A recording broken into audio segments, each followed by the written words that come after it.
Théo Malini est un youtubeur streamer de 32 ans né à Avignon. Il commence YouTube en mai 2011 et Twitch 3 mois plus tard. Puis à cette époque, il ne s'appelait pas encore Théo Malini, mais Tsukio Power, un pseudo qu'il gardera pendant un bon moment. En 2012, il était très passionné de guitare, donc après ses études, il décide de se rendre en Suède pour devenir professeur adjoint de guitare. En parallèle de ça, il continue de rester actif et de développer sa chaîne YouTube de l'époque. Sur cette chaîne, il postait des vidéos en lien avec sa passion pour la guitare et aussi des vlogs en Suède. Cette chaîne sera rapidement stoppée et son contenu supprimé. Pendant cette période, il essaye aussi de streamer quand il a le temps, mais c'est quand même assez compliqué. En juillet 2013, il attira l'attention d'un certain Julien Thierry. Grâce à ça, Théo rejoint la web TV d'Eclipsia à Bordeaux. Eclipsia qui est un site consacré aux jeux vidéo et qui sont d'ailleurs précurseurs dans le streaming via leur web TV, en étant un tremplin pour de nombreux streamers français. Théo fera partie des premiers streamers de la web TV. Quelques mois plus tard, il déménagera en Angleterre avec Eclipsia et fera partie de l'âge d'or du projet durant plus d'un an en devenant l'une des figures principales du streaming français de League of Legends. Fin 2014, il décide de quitter la web TV pour une raison toujours inconnue. Mais d'après certaines rumeurs, ça serait dû à une mésentente avec certains de ses collègues. Par la suite, il se focalisera sur lui-même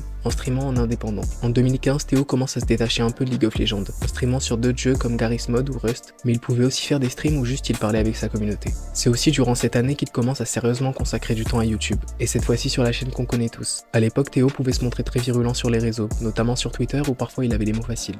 En 2017, il commence à ralentir le stream, étant donné que son audience est en baisse sur Twitch. Mais dû à ça, il dédiera son surplus d'énergie à YouTube, où il sera encore plus productif. Durant cette année, il commettra aussi un petit dérapage sur lequel Maxella avait dédié une vidéo. Pour résumer simplement l'histoire, à l'époque, Amixem avait fait un concours dans lequel il s'était filmé sur un fond vert, et sa communauté pouvait l'incruster dans certains décors pour réaliser des petits montages, et ensuite les poster sur YouTube. Le but était qu'ensuite Amixem fasse une vidéo pour y réagir, et ceux qui passent dans la vidéo gagnent un coup de pub.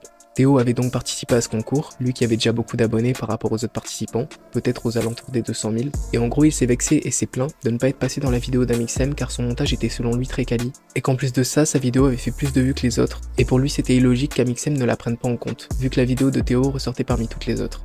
Alors que on peut pas la louper ma vidéo, elle était number one sur l'hashtag qu'il a demandé. Je suis d'ailleurs la personne qui a fait la deuxième plus gros nombre de vues, quasiment 150 000 vues. Il s'est aussi plaint que dès lors qu'on voyait apparaître sa vidéo, Amixem l'a flouté au montage. Mais il a flouté aussi toutes les vidéos dont il ne parlait pas. En fait, à chaque fois, il a laissé en net uniquement la vidéo qu'il allait analyser, qu'il allait regarder. Il a juste flouté celles qui sont au-dessus et en dessous, donc pas uniquement celles de Tsukio Power. On puisse se concentrer sur la vignette, le titre, la chaîne et la description de la vidéo qu'il allait regarder, ce qui est logique, clairement. D'ailleurs, ce qui m'amène à dire que Tsukio Power a fait un montage dans son tweet, regardez le tweet, il a fait un montage pour qu'il y ait deux vignettes qui ne soient pas floutées et la scène floutée au milieu. Or, vous pouvez regarder la vidéo d'Amixem en entier et chercher, cette image n'apparaît pas dans la vidéo d'Amixem. Pour dire tout ça, il avait réalisé une vidéo qui s'appelait Amixem coup de gueule, qui a rapidement été supprimée car sa réaction était à chaud et forcément il n'était pas respectueux, en disant par exemple que les fans d'Amixem étaient des suceurs. Petite vidéo coup de gueule sur Amixem. Ça va sûrement apporter beaucoup de dislike hein, parce que bon Amixem, il y a tout le monde qui le prend en gorge profonde bien évidemment. Vu que Théo avait déjà une grosse audience à l'époque, Amixem n'avait pas grand intérêt à le faire passer dans sa vidéo, car justement le but était de faire passer des petits créateurs pour leur donner de la visibilité. Durant cette même année, Théo continue de toujours répondre de façon virulente aux personnes qui parlent de lui sur les réseaux. Je sais plus exactement quand, et malgré le fait que j'ai essayé de chercher, je n'ai pas trouvé de date, mais Théo a décidé de changer de pseudo 2 fois, pour faire en sorte qu'on essaye d'oublier les polémiques le concernant. Parce que quand il faisait ses vidéos sous le nom de Tsukio Power, il essayait d'accuser de nombreux youtubeurs, beaucoup plus gros que lui en ayant des preuves bancales sur des comportements déviants que certains auraient pu avoir. Il y avait aussi une histoire de placement de produits douteux qu'il aurait fait par le passé, car l'argent promis était une belle somme. Tout ça a engendré beaucoup de polémiques, et ça a fini par dégrader son image. Donc Tsukio Power deviendra Théodore, mais il ne gardera pas ce pseudo trop longtemps, car il y avait un autre youtubeur qui avait ce nom, et vu qu'il était moins référencé que lui, il a donc décidé de modifier une dernière fois son pseudo en Théo Malini. En 2018, il commence à créer la série Fake ou Réel, où il analyse et débunk diverses vidéos sur internet. Grâce à cette série, sa chaîne connaîtra une belle croissance. Ses stats vont décoller avec des vidéos qui tourneront entre 200 000 et 1 million de vues. Mais c'est à partir de cette période qu'il sera au cœur de plusieurs polémiques, notamment suite à une autre vidéo de Maxella, où ce dernier accuse Théo de ne pas avoir des preuves concrètes lorsqu'il débunk une vidéo, et de parfois dire qu'une vidéo est fake alors qu'elle est bien réelle. Et enfin, Tsukio Power a essayé de débunker une troisième vidéo des Dudes Perfect, et ça donne ça.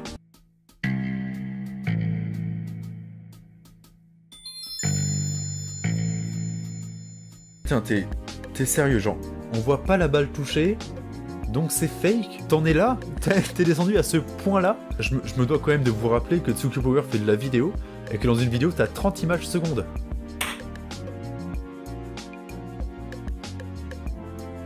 Oh non, on voit pas la balle toucher le bureau, donc forcément c'est fake. Ou alors avec 30 images secondes, on peut pas voir toutes les positions de la balle. Et selon Maxella, Théo ira même jusqu'à truquer certaines vidéos pour les rendre fausses. Pourquoi dans la dernière vidéo des Dude Perfect Upload, quand on met au ralenti et qu'on zoome, on voit ça?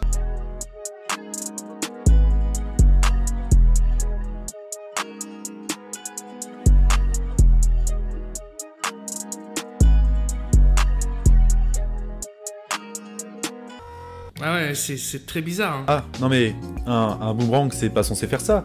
Je veux dire, un boomerang c'est pas censé sauter comme ça d'une image à l'autre, genre c'est pas normal que ça fasse ça. Je veux dire, c'est forcément truqué. Je pense effectivement que c'est truqué. Mais pour m'en assurer, je vais télécharger la vidéo de Dude Perfect et regarder ça au ralenti.